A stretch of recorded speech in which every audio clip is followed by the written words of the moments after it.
يعني على رأي سعد زغلول ما قال مفيش فايدة إيقاف القيد لنادي الزمالك بسبب مستحقات خالد بوطيب اللاعب المغربي اللي كان موجود في الزمالك. المستحقات اللي هي أصلا بقالها بتاع حوالي 6 سنين، 6 سنين في نادي الزمالك مفيش حد عارف يدفع أو يخلص قضية مع لاعب. قضية شغالة بقالها 6 سنين. امال انتوا موجودين على الكراسي بتعملوا ايه؟ يعني ايه طيب؟ يعني مفيش صفقات؟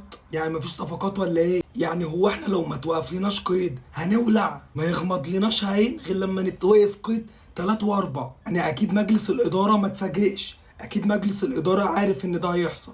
احنا كجمهور نتفاجئ عادي، لكن انتوا عندكم حل للازمه ديت وان ده كان هيحصل. احنا يا جدعان كجمهور والله تعبنا، والله تعبنا من الاخبار اللي دايما بتقفل الواحد والاخبار اللي بتعكنن على الواحد، واحنا ما نستاهلش دوت. زي ما قلت لكم المفروض ان مجلس الاداره عارف ان ده هيحصل وعارف وعامل حسابه على ده.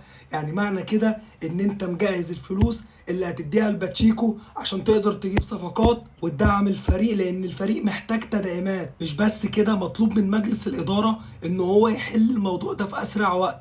سمعتنا بقت زي الخرا.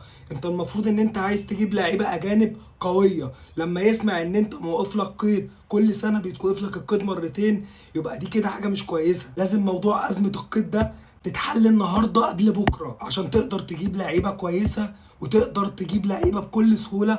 ما يبقاش التفاوض مع اللعيبه صعب واللعيبه السوبر تطفش منك ما تجيلكش.